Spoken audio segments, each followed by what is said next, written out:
നമ്മൾ കണ്ണൂർ ചെറുപുഴയിൽ പ്രളയജലത്തിൽ ഒറ്റപ്പെട്ടു പോയ ഒരാളെ രക്ഷിക്കാൻ ശ്രമിക്കുന്നതിൽ തിരുവനന്തപുരം കല്ലിയൂർ സ്വദേശിയും രക്ഷാപ്രവർത്തനം വേദനാജനകമാണ്. മുഖങ്ങളിലെല്ലാം ഒരാൾക്ക്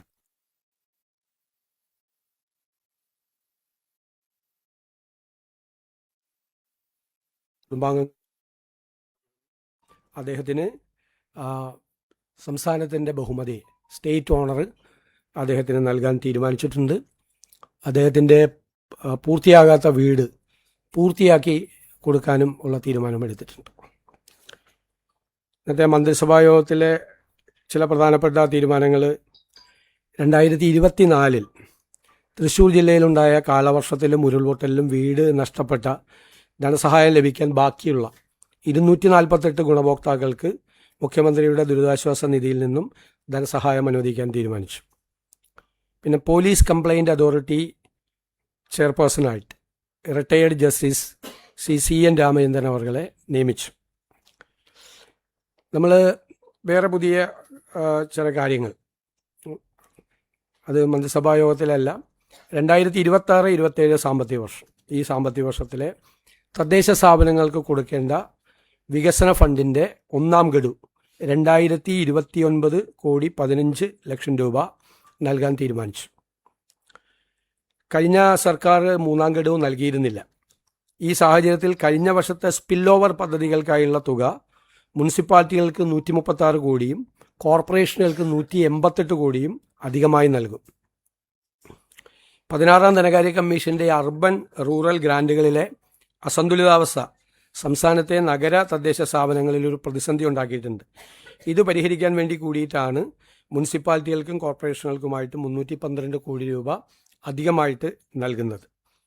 അതുപോലെ പാചക തൊഴിലാളികളുടെ വേതനം 44 കോടി അനുവദിച്ചു.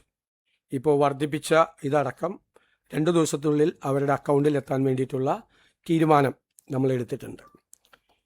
കാലവർഷ കെടുതിയെ സംബന്ധിച്ച ഏറ്റവും പുതിയ വിവരം 462 ക്യാമ്പുകളാണ് സംസ്ഥാനത്ത് പ്രവർത്തിക്കുന്നത്. അതിൽ 27,048 പേര് ക്യാമ്പിലുണ്ട്. അതിൽ പത്തനംതിട്ടയിലെ 157, ആലപ്പുഴയിലെ 81, കോട്ടയത്ത് 154. ഇതാണ് ഏറ്റവും പ്രധാനപ്പെട്ട 3 ജില്ലകളിൽ ഏറ്റവും കൂടുതൽ ക്യാമ്പുള്ളത്. മറ്റതെല്ലാം 10 ബന്ധപ്പെട്ട് മാത്രമാണുള്ളത്. നമുക്ക് ഇതുവരെ റിപ്പോർട്ട് ചെയ്യപ്പെട്ടിട്ടുള്ള മരണങ്ങൾ 26 ആണ്. 11 പേർക്ക് അപകടം പറ്റിയിട്ടുണ്ട്. 4 പേര് മിസ്സിംഗ് ആണ്.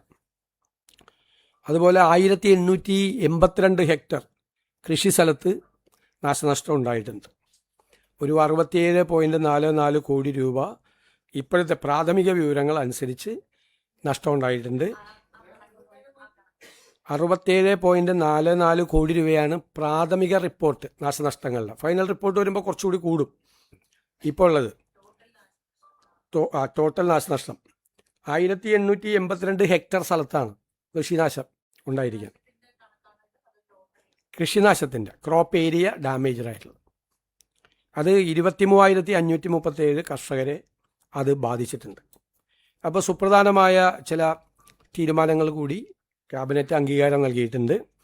ഒന്ന്, നേരത്തെ പറഞ്ഞതുപോലെ മരണപ്പെട്ടവർക്ക് 8 ലക്ഷം രൂപ, 4 ലക്ഷം രൂപ SDRFൽ നിന്നും 2 ലക്ഷം രൂപ CMDRFൽ നിന്നും 2 ലക്ഷം രൂപ PMNRFൽ നിന്നും ഉൾപ്പെടെ 8 ലക്ഷം രൂപ മരിച്ചവർക്ക് കൊടുക്കും. അതുപോലെ ഈ വീട്ടിൽ വെള്ളം കയറിയ എല്ലാവർക്കും, അത് ഞാൻ പ്രത്യേകം പറയുന്നു, ഇപ്പോൾ കുറേ ആളുകൾ വന്ന് ക്യാമ്പിൽ രജിസ്റ്റർ ചെയ്യുന്നുണ്ട്. ക്യാമ്പിലെ രജിസ്ട്രേഷൻ അനുസരിച്ചിട്ടല്ല കൊടുക്കുന്നത്. ക്യാമ്പിൽ വരാത്തവർക്കും വീട്ടിൽ വെള്ളം കയറിയവർക്ക് കൊടുക്കും. ക്യാമ്പിൽ വന്നു എന്നതിൻ്റെ പേരിൽ വീട്ടിൽ വെള്ളം കയറിയിട്ടിലേക്ക് കൊടുക്കില്ല. ഇങ്ങനെ തെറ്റായ ധാരണ പരക്കുന്നുണ്ട്. ചിലപ്പോൾ കുറേ ആളുകൾ വന്ന് രജിസ്റ്റർ ചെയ്യുന്നുണ്ട്. അപ്പോൾ വീട്ടിൽ വെള്ളം കയറിയ എല്ലാവരുടെയും വില്ലേജ് ഓഫീസറുടെ ഉദ്യോഗസ്ഥന്മാരുടെയും റിപ്പോർട്ട് അനുസരിച്ച് അവർക്ക് എല്ലാവർക്കും 10,000 രൂപ അവർക്ക് കൊടുക്കും. പിന്നെ മരിച്ചവരുടെ സംസ്കാര കർമ്മങ്ങൾ നടത്തുന്നതിന് വേണ്ടിയിട്ട് ഒരു 10,000 രൂപ അനുവദിച്ചിട്ടുണ്ട്. നേരത്തെ മുഴുവൻ ഡാമേജായ വീടുകൾക്ക് കൊടുത്തുകൊണ്ടിരുന്നത് 4 ലക്ഷം രൂപയാണ്. അത് 6 ലക്ഷം രൂപയാക്കി അത് വർദ്ധിപ്പിച്ചിട്ടുണ്ട്. പിന്നെ വീടും സ്ഥലവും പൂർണ്ണമായി നഷ്ടപ്പെട്ടു. വെള്ളം അവിടെ വീട് വെക്കാൻ പറ്റാത്ത അവസ്ഥ ഉണ്ടാവും ഈ ലാൻഡ് സ്ലൈഡും ലാൻഡ് സ്ലിപ്പും ഒക്കെ ഉണ്ടായ സ്ഥലത്ത്. അവിടെ നേരത്തെ കൊടുത്തിരുന്നത് 6 ലക്ഷം രൂപ സ്ഥലം മേടിക്കാനും 4 ലക്ഷം രൂപ വീടിനുമാണ്. 10 ലക്ഷം, അത് 12 ലക്ഷം രൂപയാക്കി അത് വർദ്ധിപ്പിച്ചിട്ടുണ്ട്. പിന്നെയുള്ള ഒരു 300 രൂപ വെച്ച് ഒരു കുടുംബത്തിലെ ഒരു റേഷൻ കാർഡിലെ 2 പേർക്ക് 300 രൂപ വെച്ച് ഡെയിലി കൊടുക്കും. അതുപോലെ അവർക്ക് അല്ലല്ല, അത് അവിടെ ഈ വീട്ടിൽ ബുദ്ധിമുട്ടുള്ളവർക്ക്, ഇങ്ങനെ വെള്ളം കയറി പ്രയാസപ്പെട്ടവർക്ക്, അതേപോലെ തന്നെ തിരിച്ചു വീട്ടിലേക്ക് പോയി അവിടെ താമസിക്കാൻ പറ്റാത്തവർക്ക്, അവർക്ക് ആ വീട്ടിൽ താമസിക്കാൻ പുതിയ വീട്ടിലോ അല്ലെങ്കിൽ ആ വീട് റെഡിയാകുന്നത് വരെ താമസിക്കാൻ വേണ്ടിയിട്ട് മാസം റെൻറ്റ് കൊടുക്കാൻ വേണ്ടിയിട്ടുള്ള തീരുമാനം അതെടുത്തിട്ടുണ്ട്. അത് വീട്ടിൽ വെള്ളം കയറി ആകെ ഇതെല്ലാം നാശനഷ്ടം സംഭവിച്ചവർക്കാണ്. ഒരു കുടുംബത്തിലെ 2 പേർക്ക്. അങ്ങനെയാണ് നേരത്തെ അതിൻ്റെ ഒരു സ്റ്റാൻഡേർഡ് പ്രൊസീജിയർ. ഇനി നമ്മൾ പുതിയതായിട്ട് വേറൊരു കാര്യം കൂടി ചെയ്തിട്ടുണ്ട്. നമുക്ക് ഈ ക്രോപ്പ് അസിസ്റ്റൻസ്, അതായത് കൃഷിനാശം ഉണ്ടായാലുള്ള നഷ്ടം വളരെ തുച്ഛമായ തുകയാണ്, വർഷങ്ങൾക്ക് മുമ്പ് തീരുമാനിച്ചിട്ടുള്ളതാണ്. കഴിഞ്ഞ ദിവസം ഞാൻ പറഞ്ഞു, 2.5 ഏക്കർ സ്ഥലം, 1 ഹെക്ടർ സ്ഥലം നെൽകൃഷി നാശം ഉണ്ടായ 13,500 രൂപയാണ്. അങ്ങനെ പലതിനും വളരെ ചെറുതാണ്, കാരണം കേന്ദ്രത്തിൽ നിന്ന് കിട്ടുന്ന തുക ചെറുതാണ്.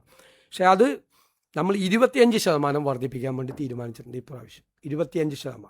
അത് നമ്മൾ തന്നെ സ്റ്റേറ്റ് തന്നെ കൊടുക്കും, 25%. പിന്നെ പുതിയതായിട്ട് ചെയ്യുന്നത് ഇതുവരെ കൊടുക്കാത്തതാണ്. ധാരാളം കടകൾ വെള്ളം കയറി നശിച്ച് അവരുടെ നാശനഷ്ടങ്ങൾ ഉണ്ടായി അവരുടെ ഉപജീവന മാർഗം നഷ്ടപ്പെട്ടിട്ടുണ്ട്. ആദ്യമായി അങ്ങനെ വെള്ളം കയറി കടകൾ നശിച്ചവർക്ക് ഓരോ കടയ്ക്കും 10,000 രൂപ പ്രത്യേകമായി കൊടുക്കാൻ തീരുമാനം പുതിയതായിട്ട്. ധാരാളം കടകളുണ്ട് ഇപ്പോൾ പത്തനംതിട്ട ജില്ലയിലും ബാക്കിയുള്ള സ്ഥലത്തും ഈരാറ്റുപേട്ടയിലും പല സ്ഥലത്തും ഭയങ്കര സങ്കടമാണ്. 2018-ലും 2019-ലും ഒക്കെ വെള്ളം കയറി നശിച്ചിട്ടും അവർക്കൊന്നും കിട്ടിയിട്ടില്ല. ഉപജീവന മാർഗമാണ്, സാധാരണക്കാരായ ആളുകളാണ് കൂടുതലുള്ളത്. അതൊരു പുതിയ തീരുമാനമാണ്. ഇതിനു മുമ്പ് അതുണ്ടായിരുന്നില്ല. പുതിയ തീരുമാനം, ഒരു 10,000 രൂപ കൂടി അവർക്ക് ഓരോരുത്തർക്കും കൊടുക്കാനുള്ള തീരുമാനം എടുത്തിട്ടുണ്ട്. പിന്നീട് ഈ MSMEകൾക്ക്, മൈക്രോ സ്മോൾ ആൻഡ് മീഡിയം എൻ്റർപ്രൈസസിന് ഉജ്ജീവന സോഫ്റ്റ് ലോൺ സ്കീം അത് നമ്മൾ നടപ്പാക്കും. അതിൻ്റെ ഭാഗമായിട്ട്, അതായത് SMEകൾക്കുണ്ട്, ട്രേഡ് നടത്തുന്നവർക്കുണ്ട്, ഇൻഡസ്ട്രിയൽ എൻ്റർപ്രൈസസിനുണ്ട്, അപ്രൂവ്ഡ് ആയിട്ടുള്ള ഹോം സ്റ്റേകൾക്കുണ്ട്, പിന്നെ ഈ പ്രളയം ബാധിച്ച ക്ഷീര കർഷകർക്കുണ്ട്, കിസാൻ കാർഡ് ഹോൾഡേഴ്സിനുണ്ട്, പിന്നെ ഈ പക്ഷികളെ, ഈ താറാവിനെയൊക്കെ വളർത്തുന്ന പോലുള്ള ഇത് വളർത്തുന്നവർക്കുണ്ട്, തേനീച്ച കർഷകർക്കുണ്ട്, ടൂറിസ്റ്റ് വെഹിക്കിളിൻ്റെ ഓണേഴ്സ് ഉണ്ട്, അതുപോലെ കൊമേഴ്സ്യൽ വെഹിക്കിളിൻ്റെ ഓണേഴ്സ് നാശനഷ്ടം ഉണ്ടായാൽ അവർക്കെല്ലാമാണ് ഈ സോഫ്റ്റ് ബാങ്ക് ലോൺസ് കൊടുക്കുന്നത്. അത് നമ്മൾ ഒരു 12 ലക്ഷം രൂപ വരെ ആണ് ഈ ലോൺ നമ്മൾ ബാങ്കുകളുമായിട്ട് അറേഞ്ച് ചെയ്യുന്നത്. അപ്പോൾ ഒരു 3 സ്കീമാണ് അതിൻ്റെ അകത്തുള്ളത്. ഒന്ന്, 12 ലക്ഷം രൂപ വരെ കൊടുക്കുമ്പോൾ 25% ലോൺ എമൗണ്ടോ അല്ലെങ്കിൽ 3 ലക്ഷം രൂപയോ, ഏതാണ് ചെറുത്? 12 ലക്ഷം രൂപ ഉണ്ടെങ്കിൽ 3 ലക്ഷം രൂപ, അല്ലെങ്കിൽ 25% ലോൺ എമൗണ്ട്. ഏതാണ് ചെറുതെന്ന് പറഞ്ഞാൽ അത് മാർജിൻ മണിയായിട്ട് ഗവൺമെൻറ് ബാങ്കിലേക്ക് കൊടുക്കും, 3 ലക്ഷം രൂപ. ഇനി ചിലർക്ക് അതല്ല വേണ്ടത്, അവർക്ക് ഓപ്ഷനാണ്. മാർജിൻ മണി വേണ്ടെങ്കിൽ 5 കൊല്ലത്തേക്ക് അവരുടെ ഈ ലോണിൻ്റെ 9% പലിശ സർക്കാർ ബാങ്കിലേക്ക് നൽകും. അതാണ് ആ സോഫ്റ്റ് ലോൺ സ്കീം എന്ന് പറയുന്നത്. മൂന്നാമത്, ഇതിൻ്റെ തൊട്ട് മുമ്പ് ലോൺ എടുത്തു, ലോൺ എടുത്തിട്ട് അടയ്ക്കാൻ പറ്റുന്നില്ല. അപ്പോൾ അവർക്ക് കൂടി ഈ 9% ആ പലിശ 5 വർഷത്തേക്ക് കൊടുക്കാൻ. ഇങ്ങനെ ഒരു 3 തീരുമാനം അതുമായിട്ട് ബന്ധപ്പെട്ട്, സോഫ്റ്റ് ലോണുമായിട്ട് ബന്ധപ്പെട്ട് എടുത്താൽ. തീരപ്രദേശത്ത് വലിയ നാശം ഉണ്ടായിട്ടുണ്ട്. അപ്പോൾ അവിടെ ഈ പരമാവധി സ്ഥലത്ത് കടൽ ഭിത്തി പണിയാനുള്ള സ്കീമുകളൊക്കെ വേഗത്തിലാക്കാൻ തീരുമാനിച്ചിട്ടുണ്ട്. ആവശ്യമായ സ്ഥലത്ത് ജിയോ ബാഗുകൾ കൊടുക്കാൻ വേണ്ടിയിട്ട് നിർദ്ദേശം ഇറിഗേഷൻ ഡിപ്പാർട്ട്മെൻറ്റിന് കൊടുത്തിട്ടുണ്ട്. മത്സ്യത്തൊഴിലാളികളുടെ വർഷങ്ങളായിട്ടുള്ള ഒരു പരാതിയാണ് ഈ പുനർഗേഹം പദ്ധതിക്ക് തുച്ഛമായ തുകയാണ് കിട്ടുന്നത്, അവർക്ക് ഭയങ്കര പ്രയാസമാണ്. ആ പദ്ധതി ഒരു പുതിയ പദ്ധതിയായിട്ട് അത് ഉടൻ തന്നെ അത് പ്രഖ്യാപിച്ചു. അവർക്കുള്ള സഹായം, അവരുടെ പരാതികൾ പരിഹരിച്ച്, മത്സ്യത്തൊഴിലാളികളുടെ ആ പദ്ധതിയെക്കുറിച്ചുള്ള പരാതികളെല്ലാം പരിഹരിച്ച് തുക വർദ്ധിപ്പിക്കുന്ന കാര്യം അതിൻ്റെ പ്രപ്പോസൽ തരാൻ പറഞ്ഞിട്ടുണ്ട്. അതനുസരിച്ചിട്ടുള്ളൊരു പുതിയ പദ്ധതി അവർക്ക് വേണ്ടിയിട്ട്, മത്സ്യത്തൊഴിലാളികൾക്ക് വേണ്ടി അവർക്ക് പ്രഖ്യാപിക്കും. ഇതാണ് അതെ ഭവന പദ്ധതി. പിന്നെ അടുത്ത 5 ദിവസത്തേക്കുള്ള കാലാവസ്ഥാ പ്രവചനം നിങ്ങൾക്ക് കിട്ടിക്കാണും.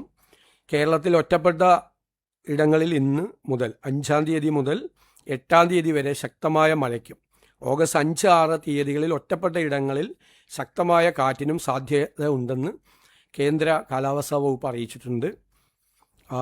ഇന്നും നാളെയും ഓറഞ്ച് അലർട്ടാണ്. 5-ാം തീയതി പത്തനംതിട്ട, ആലപ്പുഴ, കോട്ടയം, ഇടുക്കി, എറണാകുളം, കോഴിക്കോട്, വയനാട്, കാസർഗോഡും 6-ാം തീയതി പത്തനംതിട്ട, കോട്ടയം, ഇടുക്കി, എറണാകുളവും. യെല്ലോ അലർട്ട് 5-ാം തീയതി തിരുവനന്തപുരം, കൊല്ലം, തൃശ്ശൂർ, പാലക്കാട്, മലപ്പുറമാണ്. ബാക്കി 6-ാം തീയതി ബാക്കി ജില്ലകളിലും ആണ് ഇത് കൊടുത്തിരിക്കുന്നത്. അതെല്ലാം വില്ലേജ് ഓഫീസുകളിൽ നിന്ന് കളക്ട് ചെയ്ത് വരുമല്ലോ. കൃഷിനാശത്തിൻ്റെ അഗ്രികൾച്ചർ ഡിപ്പാർട്ട്മെൻറ്റും ഒരു സ്റ്റാൻഡേർഡ് പ്രൊസീജിയർ ഉണ്ട്. അതിന് ആ നഷ്ടമുണ്ടായിരിക്കുന്ന കടകളുടെ എണ്ണം തരാൻ നമ്മൾ ആവശ്യപ്പെട്ടിട്ടുണ്ട്.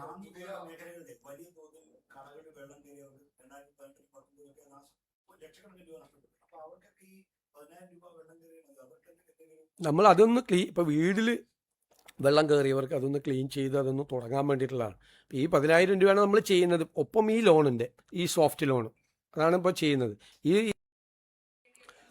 ഞാനതാണ് പറയാൻ പോകുന്നത്. ഞാനൊരു വളരെ പ്രധാനപ്പെട്ട പദ്ധതി നമ്മുടെ ബജറ്റിൽ പ്രഖ്യാപിച്ചതുപോലെ ഇന്ത്യക്ക് മോഡലായ ഒരു ഡിസാസ്റ്റർ മാനേജ്മെൻറ്റ് റെസീലിയൻസ് പ്രോഗ്രാം കേരളത്തിൽ നടപ്പാക്കും. അതിൽ ക്ലൈമറ്റ് പ്രഡിക്ഷന് ഏറ്റവും ആധുനികമായ സങ്കേതങ്ങൾ, ലോകത്തുള്ള ഏറ്റവും ആധുനികമായ സങ്കേതങ്ങൾ ഉപയോഗിക്കും. ക്ലൈമറ്റ് പ്രഡിക്ഷൻ അതിൻ്റെ വാർണിംഗ് സിസ്റ്റം ഇഫക്റ്റീവ് ആക്കും. പിന്നെ ഫ്ലഡ് മാപ്പിംഗ്, ഈ പറയുന്ന പ്രോണായിട്ടുള്ള ഏരിയ, അപകട സാധ്യതയുള്ള സ്ഥലങ്ങളിലെല്ലാം ഫ്ലഡ് മാപ്പിംഗ് നടത്തി അത് നേരത്തെ പ്രഖ്യാപിച്ച ഫലപ്രദമായ ഏറ്റവും ഇഫക്റ്റീവായിട്ടുള്ളൊരു ഡിസാസ്റ്റർ മാനേജ്മെൻറ്റ് റെസീലിയൻസ് സിസ്റ്റം കൊണ്ടുവരും. അതിൻ്റെ ഭാഗമായിട്ട് ഡാമുകളിലെ മണൽ മാറ്റും. കാരണം ഡാമുകളിൽ നന്നായി മണലും ചെളി അടിഞ്ഞിട്ടുണ്ട്. അപ്പോൾ നല്ല മഴ കുറച്ച് നിരന്തരമായി പെയ്തു കഴിഞ്ഞാൽ ആ ഡാമുകൾ നിറഞ്ഞു കവിയുന്ന സ്ഥിതി വരും. ഇപ്പം മഴ പെയ്യായിരുന്നത് കൊണ്ടാണ് നമ്മളൊരു 50%, 52% ആയിട്ട് ഡാമിലെ ജലശേഖരം നിൽക്കുന്നത്. അപ്പോൾ ഡാമിലെ ഡീസിൽറ്റ് ചെയ്യും. അതോടൊപ്പം നദികളിൽ 2018 അടിഞ്ഞിരിക്കുന്ന മണ്ണാണ് ഈ പ്രശ്നം. മണ്ണും ചെളിയുമാണ്. മണ്ണും ചെളിയും വേസ്റ്റും ഒക്കെ കെട്ടിക്കിടക്കുകയാണ്. നമുക്ക് പലതരത്തിൽ അത് ബാധിക്കുന്നുണ്ട്. കാരണം നമ്മുടെ ആരോഗ്യത്തെ ബാധിക്കുന്നുണ്ട്. മാത്രമല്ല ചെറിയ മഴ പെയ്താൽ അപ്പോൾ തന്നെ ഫ്ലഡഡ് ആവുകയാണ്. അപ്പോൾ ഇത് റിമൂവ് ചെയ്യാൻ വേണ്ടിയിട്ടുള്ള സ്കീം റവന്യൂ ഡിപ്പാർട്ട്മെൻറ്റും ജലസേചന വകുപ്പും കൂടി ആവിഷ്കരിക്കാൻ പറഞ്ഞിട്ടുണ്ട്. ഈ മഴ മാറിക്കഴിഞ്ഞാൽ ഇമ്മീഡിയറ്റ് ആയിട്ട് ഇത് അടുത്ത വർഷം ഇത് വരാൻ വേണ്ടി കാത്തിരിക്കാതെ, നമ്മളിപ്പോൾ റൂം ഫോർ റിവർ എന്നും പറഞ്ഞിട്ട് നടന്നില്ലല്ലോ. അപ്പോൾ അത് വളരെ വ്യക്തമായിട്ട് ഈ നദികളിലെ ഈ മണലടിഞ്ഞിരിക്കുന്നത് മാറ്റാൻ വേണ്ടിയിട്ടുള്ളത് ചെയ്യും. അത് നീക്കുമ്പോൾ തന്നെ നമുക്കൊരു 50-60% പ്രശ്നങ്ങൾക്ക് പരിഹാരം ഉണ്ടാവും. ഡാമുകളിലെ മണൽ ഡീസിൽറ്റ് ചെയ്യുമ്പോഴും ഈ പുഴയിലെ മണൽ നീക്കുകയും ചെയ്യുമ്പോഴേക്കും വലിയ വ്യത്യാസം ഉണ്ടാവും.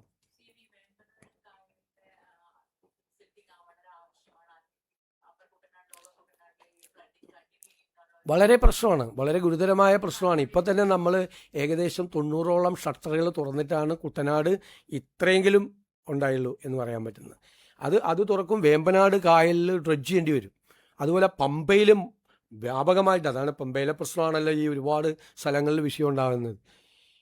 അത് വളരെ ശ്രദ്ധിക്കും. പിന്നെ ഡാം മാനേജ്മെൻറ്റിന് ഏറ്റവും ആധുനികമായ സംവിധാനങ്ങൾ.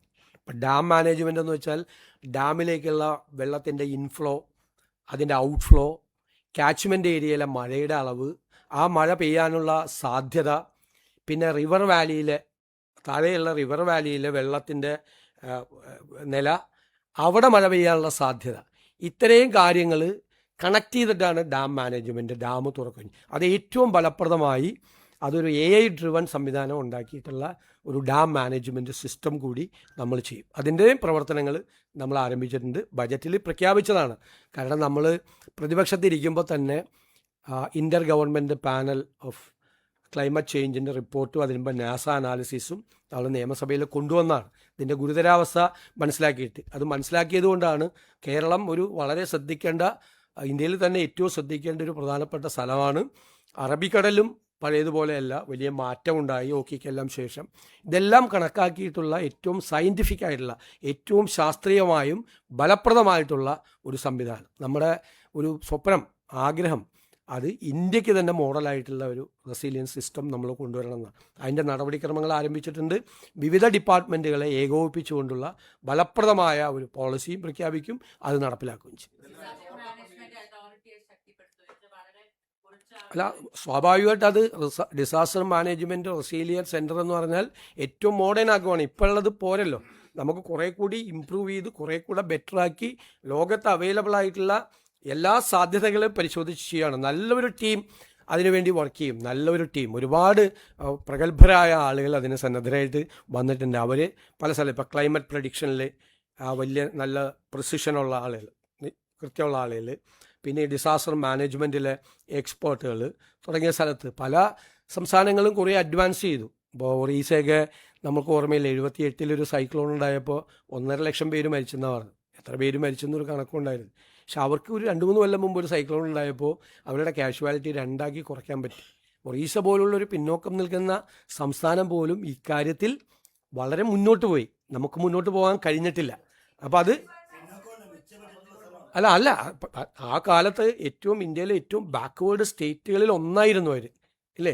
അവരവിടെ നിന്ന് അവരുടെ സിസ്റ്റം, കാരണം എപ്പോഴും ഭയങ്കര പ്രശ്നമുള്ള സ്ഥലമായിരുന്നു ഒറീസ. നമ്മളൊക്കെ നമ്മുടെ ചെറുപ്പത്തിലേക്ക് വായിച്ച് നമുക്കറിയാവുന്ന ഭയങ്കര മാറ്റമാണ്. ഞങ്ങൾ ഒരുപാട് മോഡൽസ് കൂടി എല്ലാ സ്ഥലത്തു നിന്നും നമ്മൾ എടുത്തിട്ടുണ്ട്.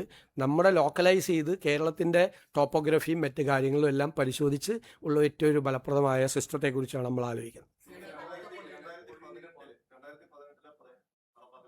അല്ല, നമുക്കത് ചെയ്യണം, ചെയ്യേ മതിയാവൂ. കേരളം അത് ചെയ്തേ മതിയാവൂ. ഞാനിപ്പോൾ കഴിഞ്ഞ ഗവൺമെൻറ് ചെയ്യാത്തതിനെക്കുറിച്ച് കുറ്റപ്പെടുത്തലല്ലോ ഇപ്പോഴത്തേത്. നമുക്ക് ചെയ്യണമായിരുന്നു. കാരണം ഓക്കി കഴിഞ്ഞിട്ടുണ്ടായ ഒരു വലിയ മാറ്റം, ഈ ക്ലൈമറ്റ് ചേഞ്ചിലേക്ക് ഉണ്ടായ മാറ്റം പരിശോധിക്കണം. ഞങ്ങൾ അന്ന് നിയമസഭയിൽ പ്രതിപക്ഷത്തിരിക്കുമ്പോഴും ഒരു പൊളിറ്റിക്കൽ സാധനമായിട്ടല്ല ഈ IPCC റിപ്പോർട്ടും. കേരളത്തിലുണ്ടായ മാറ്റമാണ്. ആ മാറ്റത്തിനനുസരിച്ച് കേരളം തയ്യാറെടുപ്പ് നടത്തണം. നമ്മൾ പറഞ്ഞല്ലേ, ഇപ്പോൾ റൂം ഫോർ റിവർ എന്നുള്ള ആശയമൊക്കെ നല്ലതാണ്, പക്ഷെ നടപ്പാക്കാൻ പറ്റിയില്ലല്ലോ നമുക്ക്. അതല്ലേ പ്രശ്നം. അതൊക്കെ ഞാൻ കൃത്യമായിട്ട് പറഞ്ഞതാണ്. ഇനി അതിനേക്കാൾ കൂടുതൽ പറയാനൊന്നുമില്ല എനിക്ക്. ഞാൻ കഴിഞ്ഞ പ്രാവശ്യം സംസാരിച്ചതാണ്. നിങ്ങളിപ്പോൾ ഈ വിഷയവുമായിട്ട് ബന്ധപ്പെട്ട്, ഈ ഫ്ലഡുമായിട്ട് ബന്ധപ്പെട്ട് എന്തെങ്കിലും ഉണ്ടെങ്കിൽ ബാക്കി, എന്നിട്ട് വേറെ വിഷയത്തിലേക്ക് കിടക്കാം പ്ലീസ്. ഒരാൾ ചോദിക്കും, അങ്ങ് ചോദിക്കും. ഉറപ്പായിട്ട് ഇത് അതിൻ്റെ ഭാഗമാണ്. ലാൻഡ് ഓഡിറ്റിങ് നടത്തണം. കുറേ സ്ഥലങ്ങൾ, റിവർ സ്ഥലങ്ങൾ കയ്യേറ്റം നടത്തിയിട്ടുണ്ട്. പിന്നെ ഉള്ളത് ഈ പുഴയിലേക്ക് വരുന്ന ഈ വെള്ളം വരുന്ന കനാലുകൾ, തോടുകൾ, അതെല്ലാം നമ്മൾ ശ്രദ്ധിക്കാൻ വേണ്ടി നമ്മളൊരു രജിസ്ട്രിയുടെ കാര്യം കഴിഞ്ഞാൽ ഞാൻ ക്യാബിനറ്റിൻ്റെ മീറ്റിങ്ങിൽ പറഞ്ഞില്ലേ, അതിൽ ഇതുകൂടി നമ്മൾ ഇൻക്ലൂഡ് ചെയ്തിട്ടുണ്ട് യഥാർത്ഥത്തിൽ. അല്ല, അത് വളരെ പ്രസക്തമായ ചോദ്യം അങ്ങ് ചോദിച്ചു.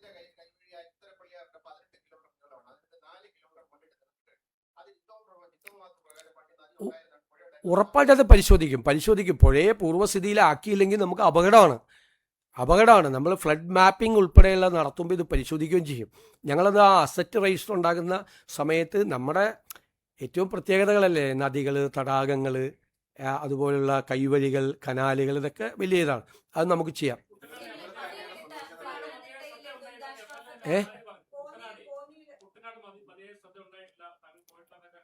ഞാൻ എല്ലാ സ്ഥലത്തും അതിന് പോയിട്ടില്ലല്ലോ.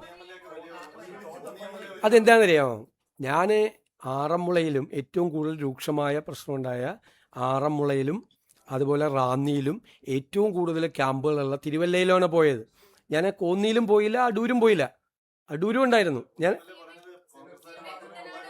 അല്ലാതെ ഞങ്ങളെ MLA-മാരെ ക്ഷണിച്ചിരുന്നില്ല. ആ മീറ്റിങ്ങിൽ എല്ലാ ജില്ലാ കളക്ടറെയും ചാർജുള്ള മന്ത്രിയെയും അവിടെയുള്ള എല്ലാ ഉദ്യോഗസ്ഥന്മാരുടെ, ഞാൻ താഴെ തട്ടിലുള്ള ഉദ്യോഗസ്ഥന്മാരെ വിളിക്കരുതെന്ന് കൂടി പറഞ്ഞു മീറ്റിംഗ്. കാരണം ഞാൻ പണ്ട് 2018 ഈ എറണാകുളത്തും തിരുവനന്തപുരത്തും മീറ്റിംഗ് നടക്കുമ്പോൾ താഴെയുള്ള ഉദ്യോഗസ്ഥരെ നമ്മൾ ഈ യോഗത്തിന് മന്ത്രിമാരും നേതാക്കന്മാരും എല്ലാവരും വരുമ്പോൾ മീറ്റിങ്ങിന് വിളിക്കുന്നതിന് എതിരായിട്ട് പറഞ്ഞിട്ടുള്ള ഒരാളാണ്. കാരണം അത് അവിടുത്തെ സിസ്റ്റത്തെ ബാധിക്കും. അതുകൊണ്ട് ജില്ലയിലെ ഹെഡ് മാത്രം, കാരണം അവർക്ക് എന്തെങ്കിലും കംപ്ലയിൻ്റ് ഉണ്ടെങ്കിൽ. എന്നിട്ട് നമ്മൾ ചെയ്തതെന്ന് വെച്ച് കഴിഞ്ഞാൽ, നമ്മൾ ജില്ലാ കളക്ടർമാരുടെ മീറ്റിങ്ങിൽ കൂടുതൽ അധികാരം കൊടുത്തു. അത് ഫോർ ദ ടൈം ബീങ് ഇത് സെറ്റിൽ ചെയ്യാൻ പൈസ കൊടുത്തു. നേരത്തെ ആവശ്യത്തിന് പൈസയുണ്ട്. ഇനി അതല്ല, ഇനി ഭക്ഷണത്തിന് കൂടുതൽ പൈസയായി, ടോയ്ലറ്റ് ഇല്ല, ബയോ ടോയ്ലറ്റ് കൊണ്ടുവരണം. എന്ത് തീരുമാനം എടുക്കാനും ജില്ലാ ഭരണകൂടത്തിന് പൂർണ്ണമായ അധികാരം കൊടുത്തു. അവരെന്ത് തീരുമാനം എടുത്താലും അത് റാറ്റിഫൈ ചെയ്തോളാം. കാരണം ഈ ക്യാമ്പുകൾ 150 പേരിൽ കൂടുതൽ ക്യാമ്പിൽ വന്നപ്പോൾ അവിടെ ഒരു പ്രശ്നം വന്നു. അപ്പോൾ 150 പേരിൽ കൂടുതലുള്ള ക്യാമ്പുകൾ രണ്ടാമത്തെ ക്യാമ്പുകൾ തുടങ്ങിക്കോളാൻ പറഞ്ഞു. പിന്നെ ഹെൽത്ത് ഡിപ്പാർട്ട്മെൻറ്റിന് കുറേ പ്രശ്നമുണ്ട് ഇല്ലേ? ഹെൽത്ത് ഡിപ്പാർട്ട്മെൻറ്റിന് ആശുപത്രികളിലെ ആളുടെ എണ്ണം കൂടി, അവിടെയും സ്റ്റാഫിൻ്റെ ഷോർട്ടേജൊക്കെ പല ഹെൽത്ത് അവരത് ചെയ്യുന്നുണ്ട്. എല്ലായിടത്തും ഡോക്ടർമാരുടെ ക്യാമ്പുണ്ട്. അതുകൂടാതെ ഞങ്ങൾ ആ ജില്ലകളിലെ ഈ സ്വകാര്യ ആശുപത്രികളുമായി ബന്ധപ്പെട്ട് പ്രത്യേകമായ ഇപ്പം എല്ലാ ആശുപത്രികളിലും മെഡിക്കൽ ക്യാമ്പ് നടത്തുന്നുണ്ട്. എല്ലാ സ്വകാര്യ ആശുപത്രികളിലെ മെഡിക്കൽ ക്യാമ്പ്. അപ്പോൾ നമ്മളൊന്നുകൂടി നേരിട്ട് പരിശോധിച്ചാണ്. MLA ആരെയും ആ പരിപാടിക്ക് ക്ഷണിച്ചിരുന്നില്ല. കുറച്ച് പേര് വന്നു, അത്രയേ ഉള്ളൂ. അല്ല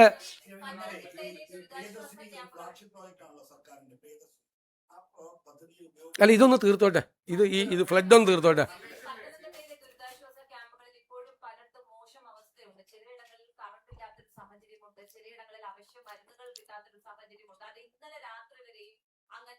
ഒരു സ്ഥലത്തുനിന്നും അങ്ങനെ റിപ്പോർട്ട് ചെയ്തിട്ടില്ല. ഇന്നലെ എല്ലാ ക്യാമ്പുകളിലും ഞങ്ങൾ ഇത്രയും കാര്യങ്ങൾ ശ്രദ്ധിച്ചു. ഒന്ന് ഭക്ഷണം കൃത്യസമയത്ത് കൊടുക്കുന്നുണ്ടോ, ഒന്ന് ലൈറ്റ് ഇലക്ട്രിസിറ്റി അറേഞ്ച്മെൻറ്റ്സ് കറക്റ്റായിട്ട് ഉണ്ടോ, ടോയ്ലറ്റുകൾ കറക്റ്റായിട്ടുണ്ടോ, മെഡിസിൻസ് ഉണ്ടോ, ഡോക്ടർമാരുടെ ക്യാമ്പുണ്ടോ, അവർ രാവിലെയും വൈകുന്നേരവും അവിടെയുള്ള രോഗികളായിട്ടുള്ള ഉൾപ്പെടെയുള്ള ആളുകളെ പരിശോധിക്കുന്നുണ്ടോ, ഈ കൃത്യമായിട്ട് ഒരു പരാതി പത്രം ഞാൻ അവിടെ നിന്നാണ് വരുന്നത്. ഇന്നലെ ഒരു പരാതിയില്ല. ഏതെങ്കിലും ഒരു സ്ഥലത്ത് പരാതി ഉണ്ടെങ്കിൽ വിളിച്ചു പറഞ്ഞാൽ അത് അഡ്രസ്സ് ചെയ്യാനുള്ള സിസ്റ്റം അവിടെ ഉണ്ട്. പക്കയായിട്ടാണ് അവർ വർക്ക് ചെയ്യുന്നത്. അവരെ നിരാശപ്പെടുത്തല്ലേ. അവർ പല ദിവസവും പലരും ഉറങ്ങിയിട്ട് പോലുമില്ല.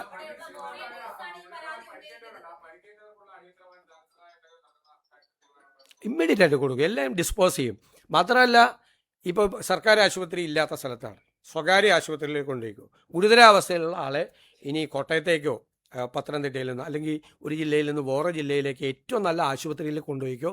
ആ സ്വകാര്യ ആശുപത്രിയിലെ ബില്ലാണെങ്കിൽ പോലും അത് തീർത്തോളാം എന്ന് പറഞ്ഞിട്ടുണ്ട്. അതിനൊക്കെ ക്ലിയർ ആയിട്ടുള്ള ഡയറക്ഷൻ കൊടുത്തിട്ടുണ്ട്. നേരിട്ട് തന്നെ മീറ്റിങ്ങിലും കൊടുത്തു, ഞാൻ നേരിട്ട് പോയും കൊടുത്തു.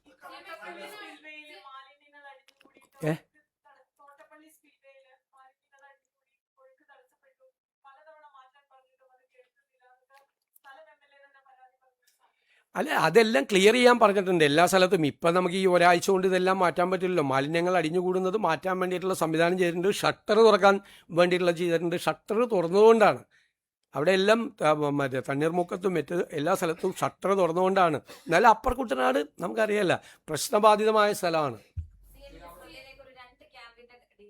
ഞാൻ വേറെ എന്തെങ്കിലും ചോദിക്കും, അത് പറഞ്ഞല്ലോ.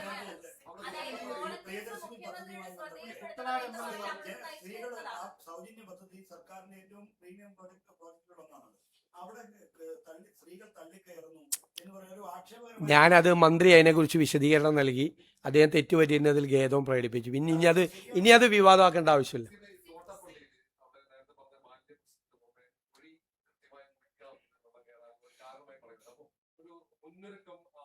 അല്ലല്ല, അവിടെ ഏറ്റവും നന്നായിട്ടാണ് അത് ചെയ്തത്. ചെയ്യാൻ പറ്റാവുന്നതിൻ്റെ പരമാവധി അവിടെ നന്നായിട്ട് ചെയ്തു. നമ്മൾ വന്നിട്ട് 2 മാസമല്ലേ ആയുള്ളൂ.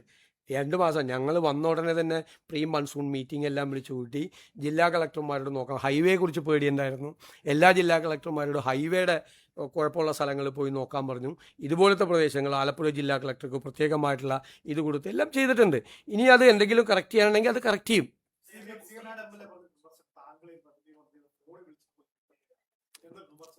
അത് ക്യാബിനറ്റ് ഉള്ളപ്പോഴും അദ്ദേഹം വിളിച്ചത് ആണ്. അതെ, ഇപ്പം ഞാനിപ്പോൾ ലിജുവിൻ്റെ മന്ത്രി ലിജുവിൻ്റെ ആലപ്പുഴയിലുള്ള ചാർജുള്ള മന്ത്രി അദ്ദേഹം കൂടിയ 2 യോഗത്തിൽ ഇദ്ദേഹം പങ്കെടുത്തിരുന്നു. ഇപ്പം അദ്ദേഹം വിളിച്ചിട്ട് കിട്ടിയില്ല എന്ന് പറയുന്നത് ക്യാബിനറ്റ് ഇവിടെ കൂടിക്കൊണ്ടിരിക്കുമ്പോഴാണ്. ലിജുവിൻ്റെ ഫോണിൽ നമ്പർ കിടക്കുന്നുണ്ട്.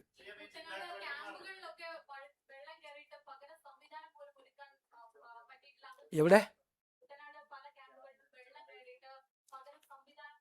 എല്ലാ സ്ഥലത്തും ഒരുക്കിയിട്ടുണ്ട്. എല്ലാ സ്ഥലത്തും പകരം സംവിധാനം ഒന്നുമില്ല. പകരം MLA തന്നെ ചെയ്യാമല്ലോ. MLA തന്നെ ഉണ്ട് അവിടെ. ജില്ലാ കളക്ടർ കൊടുക്കും.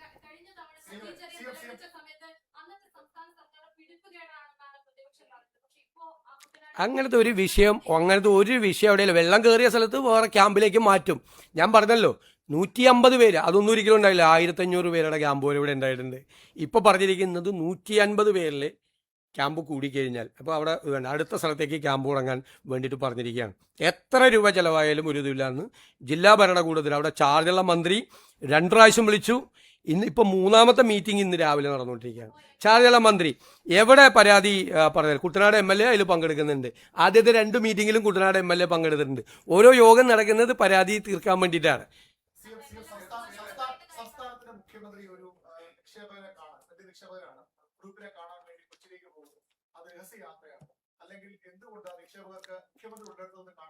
അല്ല, രഹസ്യമായി ചിലരെ കാണേണ്ടി വരും, അല്ലാതെയും കാണേണ്ടി വരും. ചിലപ്പോൾ മുഖ്യമന്ത്രിയെ ഇവിടെ വന്ന് കാണും. ഞാൻ അന്ന് വൈകുന്നേരം എറണാകുളത്തുള്ളതുകൊണ്ട് എറണാകുളത്ത് കാണാമെന്ന് പറഞ്ഞാൽ ഇതൊക്കെ നമ്മൾ കഴിഞ്ഞ പ്രാവശ്യം പറഞ്ഞ അവസ്ഥ. നിങ്ങൾക്ക് നമ്മുടെ സംസ്ഥാനത്തെ ബാധിക്കുന്ന ഗൗരവതരമായ പ്രശ്നങ്ങളുള്ളപ്പോൾ ഇതുപോലത്തെ കുറേ കാര്യങ്ങൾ വിവാദമാക്കാൻ താല്പര്യം. ഇതൊക്കെ കഴിഞ്ഞ പ്രാവശ്യം I have made it very clear. ഇനി വേണ്ട വേറെ ഒന്നും.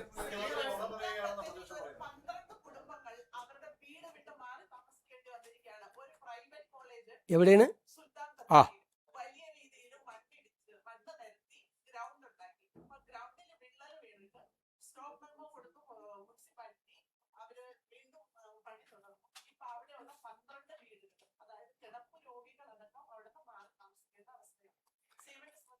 ഉറപ്പായിട്ടും അത് അറിഞ്ഞിട്ടുണ്ട്. അവിടെ നിന്നുള്ള മന്ത്രി അത് റിപ്പോർട്ട് ചെയ്തിട്ടുണ്ട്. വേണ്ട നടപടികൾ സ്വീകരിക്കാൻ പറഞ്ഞിട്ടുണ്ട്. അവർക്ക് താമസിക്കാനുള്ള സൗകര്യം അങ്ങനെ വരുമ്പോൾ അവർക്കൊരു വീട്ടിൽ താമസിക്കാൻ പറ്റാവുന്ന സമയം വരെ അവർക്ക് റെൻറ്റ് കൂടി കൊടുത്ത് വീട് താമസിക്കാനുള്ള അറേഞ്ച്മെൻറ്റ്സ് ചെയ്യാൻ പറഞ്ഞിട്ടുണ്ട്. പ്രത്യേകിച്ച് അത് പരിശോധിക്കുകയും ചെയ്യും, നടപടികൾ സ്വീകരിക്കുകയും ചെയ്യും.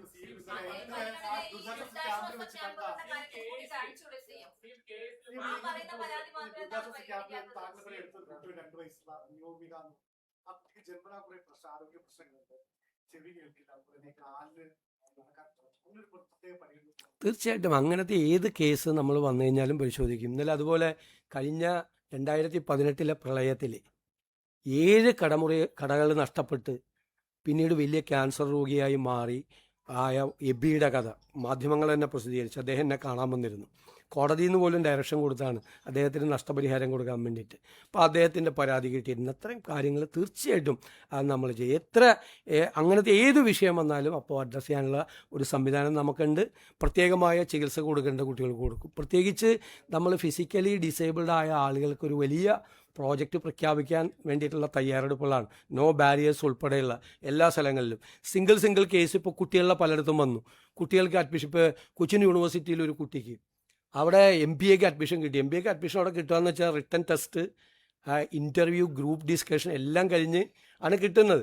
അത്രയും പൊട്ടൻഷ്യലായിട്ടുള്ളൊരു കുട്ടിയാണ്. ഫിസിക്കലി ഡിസേബിൾഡ് ആണെന്നല്ല, 70% ഡിസേബിൾഡാണ്. പക്ഷെ ക്ലാസ് മുകളിലാണ്, കയറാൻ പറ്റില്ല. അപ്പോൾ ഞങ്ങൾ ക്ലാസ് താഴേക്ക് ആക്കിച്ച് യൂണിവേഴ്സിറ്റിയിൽ നിന്ന് പിന്നെ അവിടെ ഒരു ലിഫ്റ്റ് വയ്ക്കാൻ വേണ്ടിയിട്ട് BPCL കൊണ്ടിട്ട് നമ്മളൊരു CSRL പ്രോജക്റ്റും കൊടുത്തു. അതേപോലെ തന്നെ ഒരു ഹയർ സെക്കൻഡറിക്ക് ഫുൾ A+ ഉള്ളൊരു കുട്ടിക്ക് ഒരു സ്കൂളിൽ പ്രശ്നം വന്നു. അത് ലാബ് മുകളിലാണ്, ആ ലാബ് താഴേക്ക് ആക്കിച്ചു.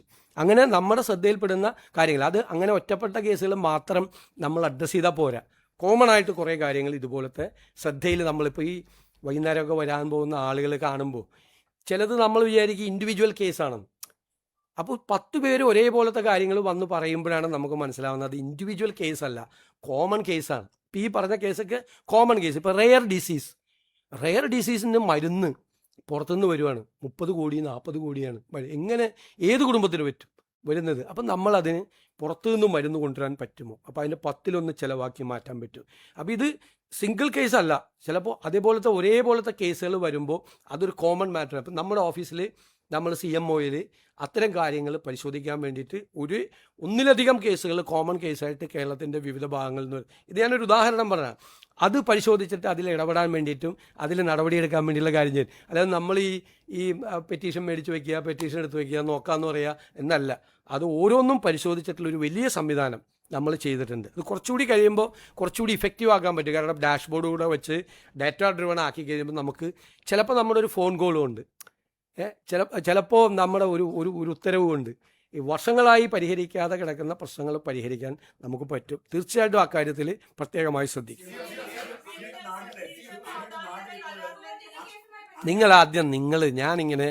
ഞാൻ പ്ലീസ് നിങ്ങളൊന്ന് പറയാം. തീർച്ചയായിട്ടും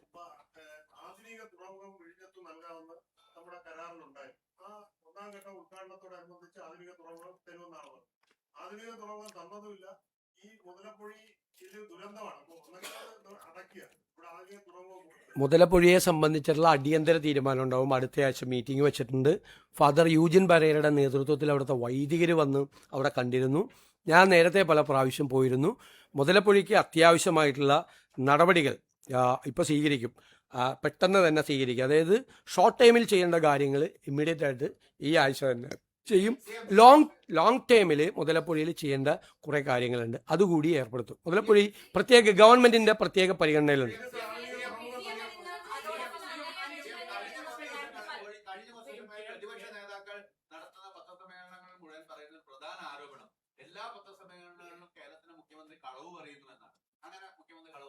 അത് കഴിഞ്ഞ തെരഞ്ഞെടുപ്പിന് മുമ്പ് 6 മാസക്കാലം എനിക്കെതിരെ നടത്തിയ ക്യാമ്പയിൻ എന്താണ്?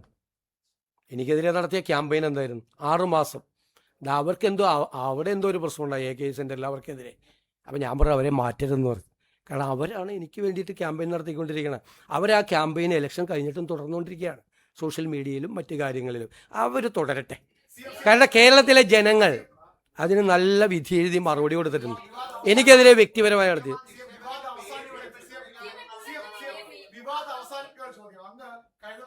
കൊച്ചിയിലേക്ക് പോയത് ഇൻവെസ്റ്റേഴ്സിനെ കാണാനെന്നാണ് എന്ന് പറഞ്ഞത്. കൊച്ചിയിൽ പോകുമ്പോൾ അവരെ കണ്ടു എന്നാണ്. ഏതാണ്?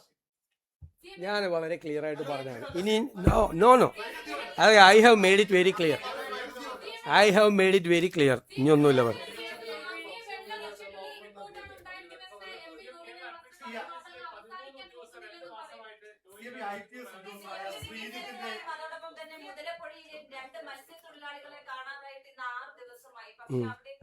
വകുപ്പ് മന്ത്രി പോലും തിരിഞ്ഞു നോക്കുന്നില്ല, രക്ഷാപ്രവർത്തനം ഊർജിതമല്ല എന്നുള്ളതാണ് ആ കുടുംബങ്ങൾ പറയുന്നത്. അവർ വലിയ പ്രതിഷേധത്തിലാണ്.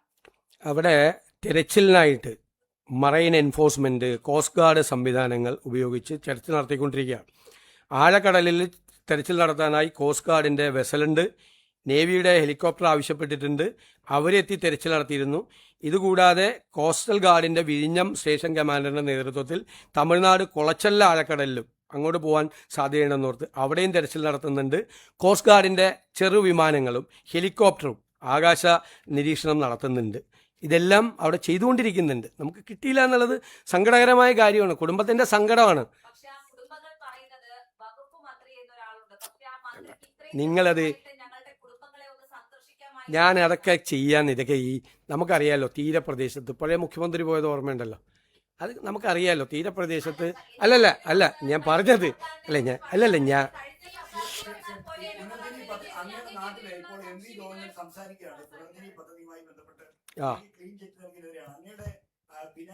അതിന്റെ ഫയലിന്റെ പുനർജനിത്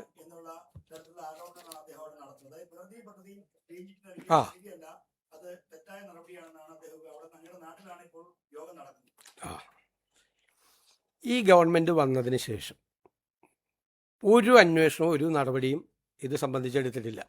എല്ലാ ഫൈൻഡിങ്ങും നടത്തിയത് കഴിഞ്ഞ സമയത്ത്. നിങ്ങളിതൊന്ന് അറിയണം. 2020 ഇത് കഴിഞ്ഞ ഉടനെ തന്നെ നിയമസഭയിൽ ഒരു ആരോപണം വന്നു. അപ്പോൾ ഞാൻ പറഞ്ഞു, അന്നത്തെ മുഖ്യമന്ത്രിയോട് പറഞ്ഞു, അങ്ങൊരു വിജിലൻസ് അന്വേഷണം നടത്തണമെന്ന് പറഞ്ഞു. അതിനുശേഷം അവർ വിജിലൻസ് അന്വേഷണം നടത്തി.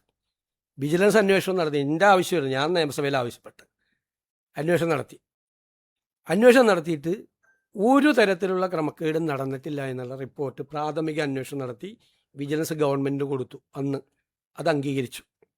അത് കഴിഞ്ഞിട്ടൊരു പരാതി ആയിട്ട് ഒരാൾ ഹൈക്കോടതിയിലെ സിംഗിൾ ബെഞ്ചിൽ പോയി. സിംഗിൾ ബെഞ്ച് ആ പരാതി തള്ളി. രണ്ടാമത് അതിന് അപ്പീലായിട്ട് ഡിവിഷൻ ബെഞ്ചിൽ പോയി ഹൈക്കോടതി. അത് ആ ഡിവിഷൻ ബെഞ്ച് തള്ളി. കേട്ടോളാം. പിന്നീടാണ് ഞാൻ പ്രതിപക്ഷ നേതാവായി വരുന്നത്. പ്രതിപക്ഷ നേതാവായി വരുമ്പോഴാണ് 2023 നേരത്തെ അന്വേഷിച്ച് തള്ളിയ കേസ് ഞാൻ പ്രതിപക്ഷ നേതാവായപ്പോൾ വീണ്ടും ഒരു പരാതി വാങ്ങി വീണ്ടും അന്വേഷണം ആരംഭിച്ച് കഴിഞ്ഞതിന് ശേഷം വിജിലൻസ് റിപ്പോർട്ടാണ്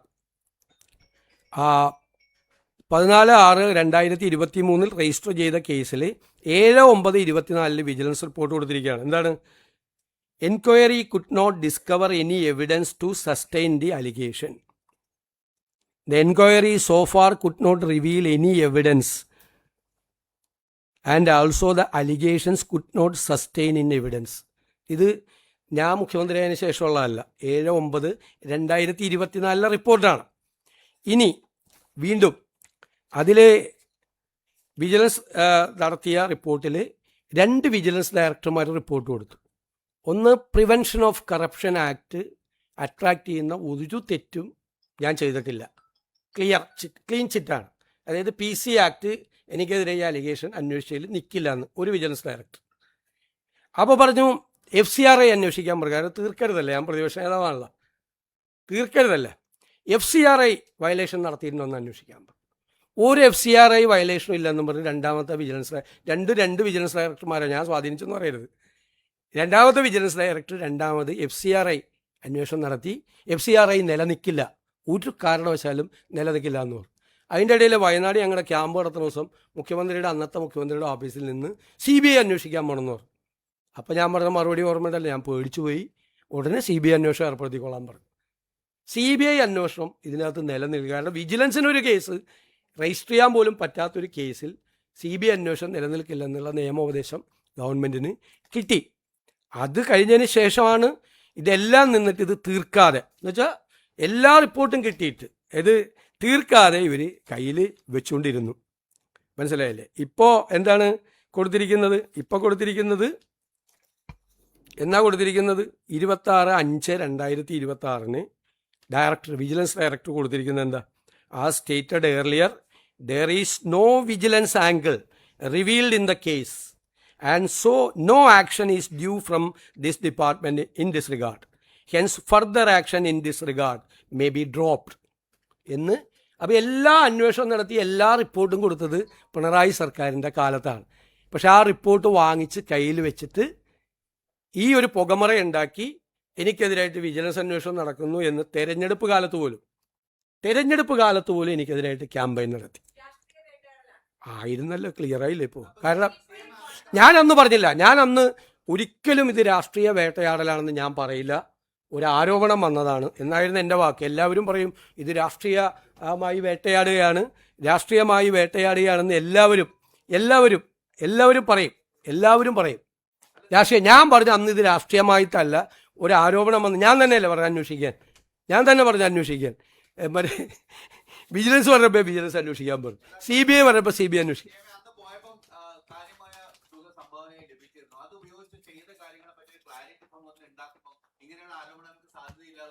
അതൊക്കെ അവിടെ നിയോജകമണ്ഡലത്തിലെ ജനങ്ങൾക്ക് കൃത്യമായിട്ട് അറിയാം. വിജിലൻസിന് കംപ്ലീറ്റ് റിപ്പോർട്ട് കൊടുത്തിട്ടുണ്ട്. ഇത് കേട്ടോ, അവിടെ എത്ര വീട് വെച്ചിട്ടുണ്ട്, ആ വീടിലെ അവരുടെ അഡ്രസ്സ്, എത്ര വീട് വെച്ചിട്ടുണ്ട്, എത്ര പേർക്ക് അവിടെ ധനസഹായം കൊടുത്തിട്ടുണ്ട്. ഈ കടക്കാർക്കൊന്നും കഴിഞ്ഞ പ്രാവശ്യം 2018 ഒന്നും കൊടുത്തില്ല.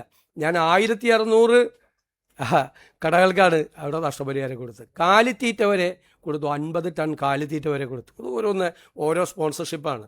ഈ പുനർജനിക്ക് ഇവിടെ മോഡൽ എന്ന് പറയുന്നത്, ഞാനതുകൊണ്ടാണ് അന്ന് ധൈര്യമായിട്ട് അസംബ്ലിയിൽ പറഞ്ഞത് ഇത് നല്ല മോഡലാണെന്ന്. അന്വേഷണം നടത്തുന്ന ഉദ്യോഗസ്ഥന്മാരെ അപ്രീഷിയേറ്റ് ചെയ്യുക, കാരണം ഞങ്ങൾക്ക് ഒരു അക്കൗണ്ടും ഇല്ല. ഉദാഹരണത്തിന് വീട് വയ്ക്കാൻ ഒരാൾ വന്നാൽ നമ്മൾ ബെനഫിഷ്യറിയെ പറഞ്ഞു കൊടുക്കും, അവർക്ക് വീട് വെച്ച് കൊടുക്കുക. അല്ലെങ്കിൽ ഞങ്ങൾ ലോക്കൽ കോൺട്രാക്ടേഴ്സിൻ്റെ പാനലുണ്ട്, അവർക്ക് ആദ്യം 2 ലക്ഷം രൂപ കൊടുക്കും, അപ്പോൾ അവർ പണിയും. അത് നമ്മൾ റിപ്പോർട്ട് ചെയ്യുമ്പോൾ അടുത്ത 2 ലക്ഷം രൂപ കൊടുക്കും, പിന്നെ ബാക്കി പൈസ കൊടുക്കും. അങ്ങനെയാണ് വീട് പണി പൂർത്തിയാക്കുന്നത്. ഇപ്പോൾ തയ്യൽ മെഷീൻ കൊടുക്കാൻ വേണ്ടിയിട്ട് ചെയ്തതെന്ന് വെച്ച് കഴിഞ്ഞാൽ ഒരു കമ്പനിയായിട്ട് ഞങ്ങൾ ധാരണ ഉണ്ടാക്കി. അവർ പറഞ്ഞു ഇത് ഫ്ലഡിൻ്റെ റിലീഫാണ്, 100 തയ്യൽ മെഷീൻ ഞങ്ങൾക്ക് പൈസ തന്നാൽ ഞങ്ങൾ 110 എണ്ണം കൊടുക്കാമെന്ന്. അപ്പോൾ പല സ്ഥാപനങ്ങളും വന്ന്, റോട്ടറി ക്ലബ്ബുകൾ ഉൾപ്പെടെ സ്ഥാപനങ്ങൾ വന്ന് 100 എണ്ണത്തിൻ്റെ പൈസ അവിടെ അടയ്ക്കും കമ്പനിയിൽ. ഞങ്ങൾ ബെനഫിഷ്യറീസിൻ്റെ ലിസ്റ്റ് കാണിക്കും. എന്നിട്ട് ഈ ഡോണറിൻ്റെ സാന്നിധ്യത്തിൽ ഈ 110 പേർക്ക് ഞങ്ങളിത് കൊടുക്കും. അങ്ങനെയാണ് 1200 പേർക്ക് തയ്യൽ മെഷീൻ നഷ്ടപ്പെട്ടവർക്ക് എല്ലാവർക്കും കൊടുത്തു, കൃഷിനാശം സംഭവിച്ചവർക്ക് കൊടുത്തു. ഇതിപ്പോൾ ഞാൻ പറയുന്നത് എൻ്റെ അനുഭവം അതാണ്. ഇത് ഒരു മോഡലായിട്ടാണ് ചെയ്തത്. മോഡൽ എന്ന് വെച്ച് കഴിഞ്ഞാൽ അന്താരാഷ്ട്ര രംഗത്ത് പ്രവർത്തിക്കുകയും ഈ രംഗത്ത് പ്രവർത്തിക്കുകയും ചെയ്യുന്ന ഏജൻസികളുടെ മാനേജ്മെൻറ്റ് ടെക്നിക്കൽ ഗൈഡൻസ് വാങ്ങിച്ചിട്ട് കേരളത്തിൽ ആദ്യമായിട്ട് ഒരു നിയോജക മണ്ഡലത്തിൽ ഒരു MLA ചെയ്ത പ്രോജക്റ്റ്. എനിക്ക് അതിനകത്ത് അഭിമാനമുണ്ട്.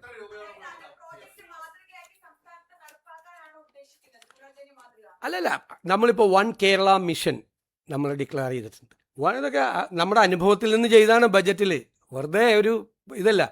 അതിൽ ഈ രംഗത്ത്, ചാരിറ്റി രംഗത്ത് പ്രവർത്തിക്കുന്ന ഒരുപാട് സംഘടനകളുണ്ട്, അവരുടെ എക്സ്പീരിയൻസ് ഉണ്ട് ഇഷ്ടം പോലെ. ധാരാളം നമ്മൾ അത്ഭുതപ്പെട്ടു പോകും.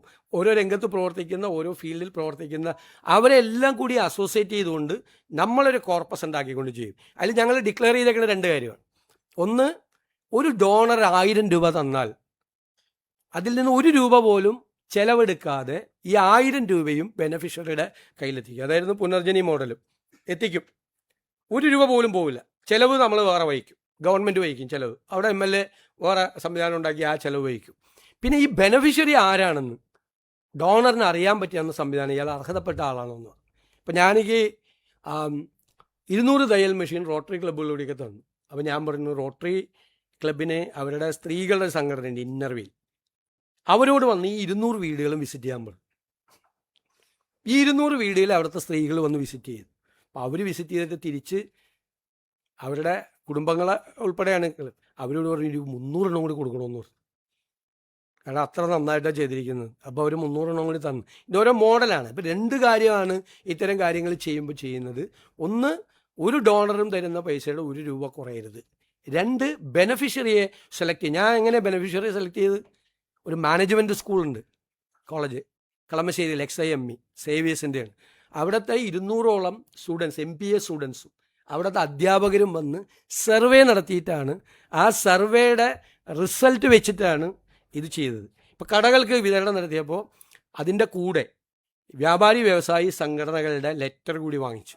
അപ്പം പിന്നെ ഞങ്ങളുടെ ഒരു ടീം വിസിറ്റ് ചെയ്ത് നോക്കി. അങ്ങനെ 2-3 മാർഗങ്ങളിലൂടെ നമ്മൾ ആരെങ്കിലും തരുന്ന പൈസ പറ്റിക്കരുതല്ലോ, മറ്റവർ തട്ടിപ്പിച്ചു കൊണ്ടുവരും. അങ്ങനെയുള്ള നിങ്ങളൊന്ന് പഠിക്കുക, ആ സ്കീമൊന്ന് പഠിക്കുക.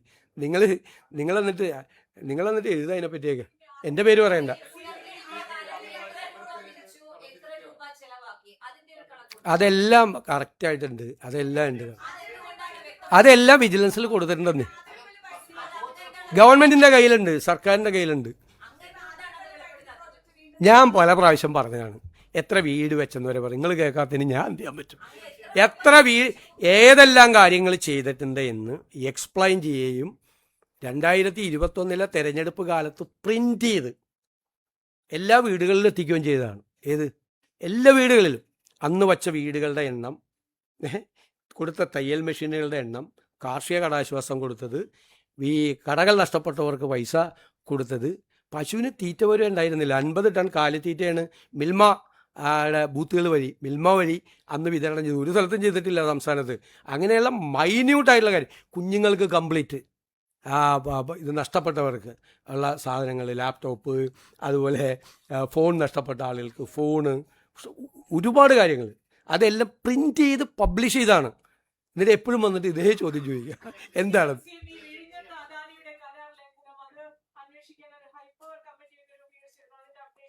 അവർ തരും, അവർ റിപ്പോർട്ട് തരും. അത് ഹൈപ്പവർ കമ്മിറ്റി രൂപീകരിച്ചതല്ല, ഓൾറെഡി അവിടെ ഉള്ളതാണ് ഹൈപ്പവർ കമ്മിറ്റി, ചീഫ് സെക്രട്ടറി ഇതായിട്ടുള്ളത്. അവരത് പഠിച്ച് ചെയ്യും. മാത്രമല്ല അതിനകത്ത് 2 ആസ്പെക്റ്റ് ഉണ്ട്. ഒന്ന്, സ്ട്രാറ്റജിക് ആയിട്ടുള്ള കാര്യങ്ങൾ അനുമതി കൊടുക്കേണ്ടത്, സെക്യൂരിറ്റി ആസ്പെക്റ്റിൽ കൊടുക്കേണ്ടത് കേന്ദ്ര ഗവൺമെൻറ്റാണ്. അതൊക്കെ കിട്ടി ധൃതി പിടിക്കേണ്ട ആവശ്യമില്ലല്ലോ. നമ്മളെല്ലാം പരിശോധിച്ച്, ഞാൻ പറഞ്ഞല്ലോ, സ്റ്റേറ്റിൻ്റെ ഇൻട്രസ്റ്റ് ഒരു ദോഷവും വരാതെ എന്താണ് ചെയ്യാൻ പറ്റുന്നതെന്നാണ് നമ്മൾ പറഞ്ഞിരിക്കുന്നത്.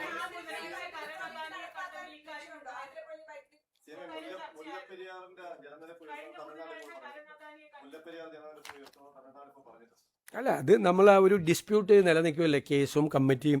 നമ്മളതിൽ നമ്മുടെ എക്സ്പേർട്ട് കമ്മിറ്റി മെമ്പറെ നമ്മൾ നിയമിക്കുന്നത് ഉൾപ്പെടെ തമിഴ്നാട് ഗവൺമെൻറ്റുമായിട്ട് ചർച്ച ഉൾപ്പെടെയുള്ള കാര്യങ്ങൾ നമ്മളുണ്ട്. ഉദ്യോഗസ്ഥ തലത്തിൽ ചർച്ച നടക്കുന്നുണ്ട്. മുഖ്യമന്ത്രി തലത്തിൽ കൂടിയുള്ള ചർച്ചയെക്കുറിച്ച് ഞങ്ങൾ ഗൗരവമായിട്ട് ആലോചിക്കുന്നുണ്ട്. തീർച്ചയായിട്ടും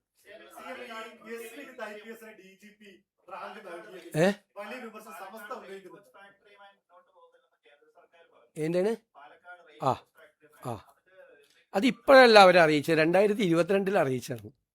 2022 അറിയിച്ചപ്പോൾ ആ സ്ഥലം റെയിൽവേയിൽ നിന്ന് വിട്ട് കിട്ടാൻ വേണ്ടിയിട്ടാണ് കഴിഞ്ഞ ഗവൺമെൻറ് നോക്കിയത്.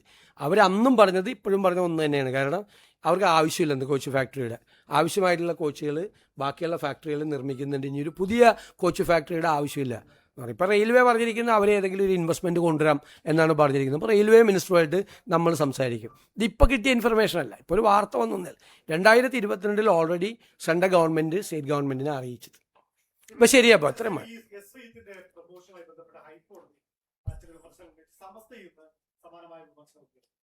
അതല്ല, നമ്മുടെ മുമ്പിൽ ഒരു വേക്കൻസി വരുമ്പോൾ നമ്മൾ ചെയ്യേണ്ട നടപടിക്രമം പൂർത്തിയാക്കിയാണ് ചെയ്തിട്ടുള്ളത്. ഹൈക്കോടതിക്ക് അതിൻ്റെ അകത്ത് എന്ത് തീരുമാനം വേണമെങ്കിലും എടുക്കാം. ഹൈക്കോടതി എന്ത് തീരുമാനം വേണമെങ്കിലും എടുക്കാം. നമ്മുടെ മുമ്പിൽ അദ്ദേഹത്തിനെതിരായിട്ട് വിജിലൻസ് കേസ് ഇല്ലല്ലോ. വിജിലൻസ് കേസ് വന്നേക്കും എന്ന് പറഞ്ഞുകൊണ്ട് നമ്മൾ ഒരാളുടെ പ്രൊമോഷൻ തടയണ എന്തിന്? ഒരാളുടെ പ്രൊമോഷൻ തടയണ എന്തിന്?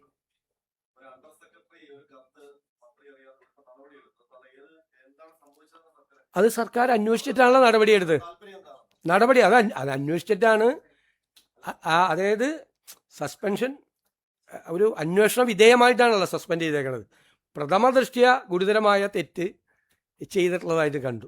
കാരണം അവിടെ നിന്ന് മന്ത്രി കൊടുത്തതല്ല ഇത് ഇതായിരുന്നു. അതായത് ഒരാളെ മനഃപൂർവ്വം ഒരാളെ സഹായിക്കാൻ വേണ്ടി ചെയ്തതായിട്ട് പ്രഥമ ദൃഷ്ട്യ മനസ്സിലായതുകൊണ്ടാണ് നടപടിയെടുത്തത്. ഇനി അത് അന്വേഷണം പൂർത്തീകരിച്ചിട്ട് ചെയ്യും. സസ്പെൻഷൻ പണിഷ്മെന്റ് അല്ലല്ലോ. അവർക്ക് അനുകൂലമായിട്ട് റിപ്പോർട്ട് കൊടുത്ത ആള് സസ്പെൻഡ് ചെയ്ത് കഴിഞ്ഞാൽ പിന്നെ അവരത് പറയില്ലേ? അത് നാച്ചുറൽ അല്ലേ?